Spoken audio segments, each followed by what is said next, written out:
What's good and what up? It's your brother Sam Ant here at Viral Hip Hop News. Do me a favor, family, before we get started with the content. Y'all know what to do. Go up top and hit that like button.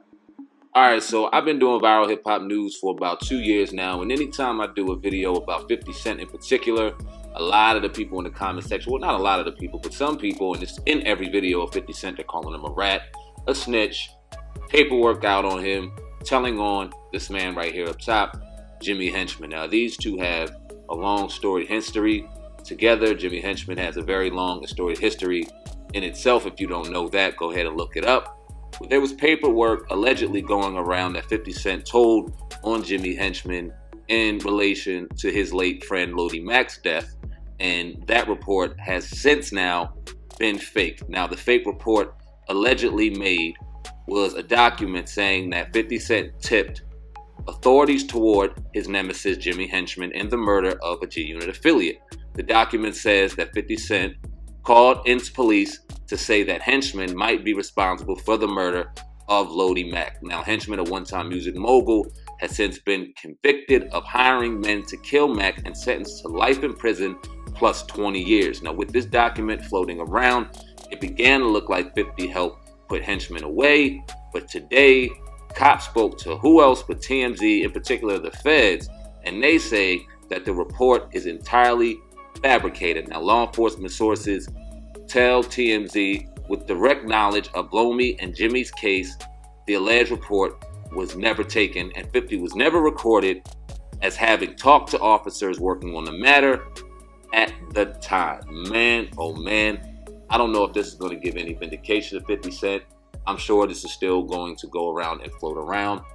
I don't know whether he told or not, so I'm not going to sit here and speculate whether he did or he didn't. I'm going to play a clip right now of 50 Cent talking about the situation because it's interesting. If you do the research back on this whole story, Jimmy Henchman's story to begin with, the whole Tupac situation back in 94 at the studio with Biggie and Diddy, damn, it goes back. It's very, very deep. Well, here's 50 Cent talking about Jimmy Henchman, and I'll come back on my one too on this entire situation. Let's listen to 50 Cent.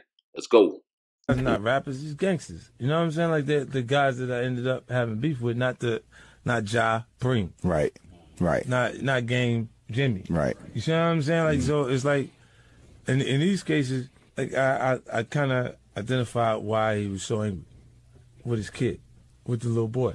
You know what I'm saying? His boy got slapped in the face. Mm-hmm. It's like that. But they didn't never slap that boy. Mm-hmm. That was Mac that slapped him. You know what I'm saying? And it's because the car got hit. Like when Bentley got hit at the mixtape award, like I had bought Yayo a Bentley, and the car got shot up. I remember that. Altercation. Mm-hmm. Now look, they parked the car in the garage, right? Mm-hmm. And I'm like, let me see what happens. So I come over there, I said, let me see the car. I want to see the holes in the car. And I look and I go, oh.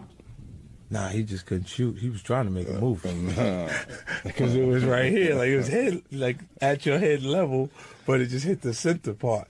You know what I'm saying? Of the car. So I was like, oh, okay, so, you know, you got to put your dancing shoes on. Because they're serious.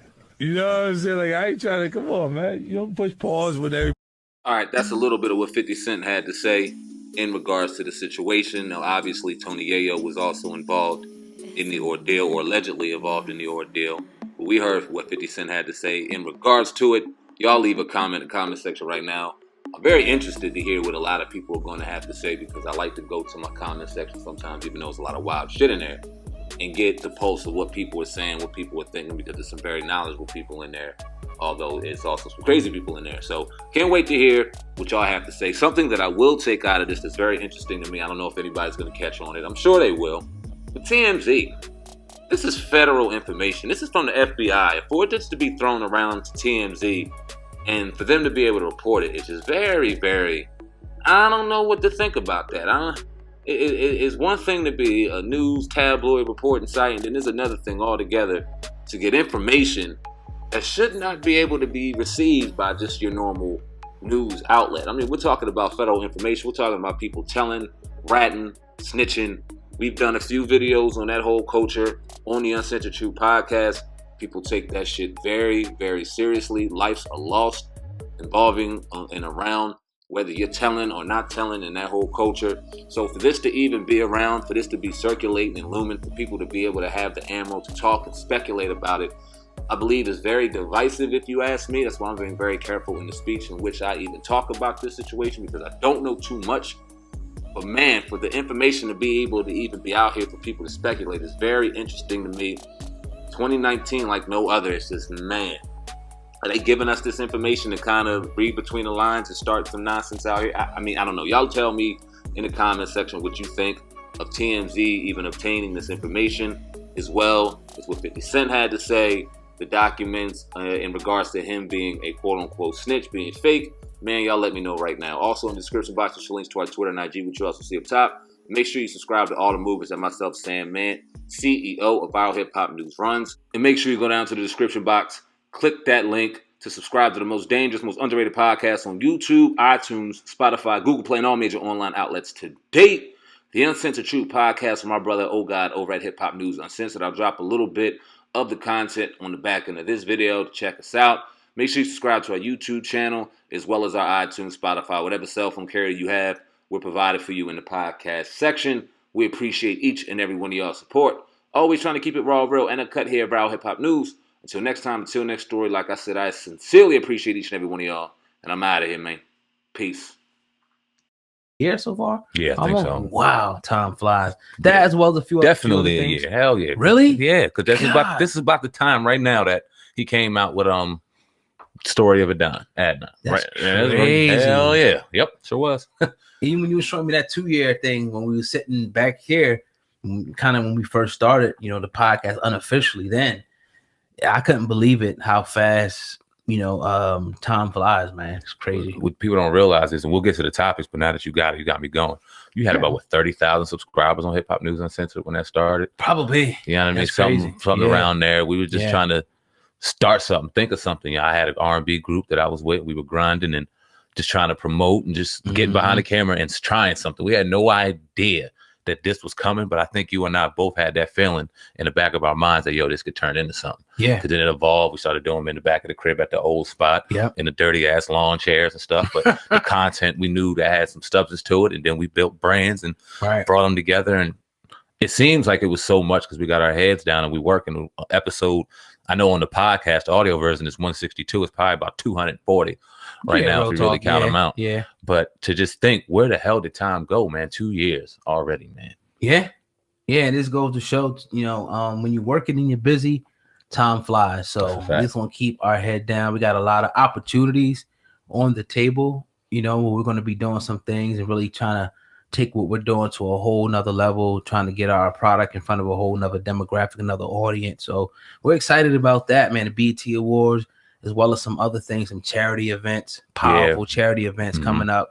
Always around this time, we got something coming up out in Paulsboro, but we always, we'll go to a team and, try to sponsor whatever we could do this year to see if we could take care of, a team, uniforms, and it's going to continue to expand every year. Not to boast or brag about it, but we feel good about this. We feel good. This is what it's about, being able to go back, and help. And this is just something small because we really want to do it on a major scale, but we're going to keep it under wraps for now. Yeah, man. But it's a very humbling and exciting time. Shout out to Trev over at Plug to Plug LLC, who does phenomenal things out there in the city of Paulsboro, New Jersey, for the youth, for the people out there to give them hope. And just a phenomenal brother. He was on a podcast maybe about a year ago now, which is even crazier. Thinking about that, time is flying.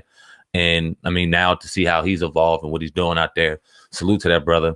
And yeah, we just love to do what we do, man. You won't see that shit on Instagram. We're not going to be doing a bunch of this and a bunch of that. We're not going to be going live and doing all this nonsense, but we definitely are humbled by the blessings we receive, and we just cut from a cloth where we give it back. So absolutely, we're excited about that. Definitely. We're going to start off, today, man, with the Kodak Black, situation. If you don't know, Kodak Black has had a few different situations, which the latest one had him in jail. Now, Kodak Black did pay his $500,000 bond, but the authorities down there, after reviewing his file, it was determined that he was at risk and would stay in a Florida jail. And after several attempts to have them reverse the decision, Kodak Black was shut down another time and reportedly only leave jail at least possibly on May the 29th, so not a few more days from now. But what he has looming, what he's trying to get out so fast for, as you alluded to in the pre-production, June the 24th, his sexual assault case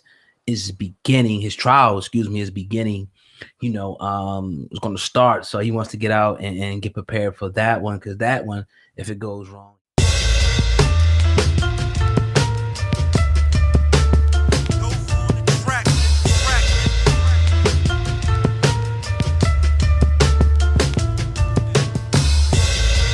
I like my truth uncensored. My whole network viral. 12 and a half get you a quarterback. I got them shits flying like spirals. I like my truth uncensored. My whole network viral.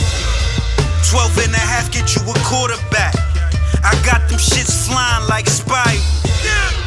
You're now tuned into the greatest. Motherfucker, you ain't never lie. If them people watching us like YouTube, then tell them motherfuckers like and subscribe. If the blunt stale, I still click a bell.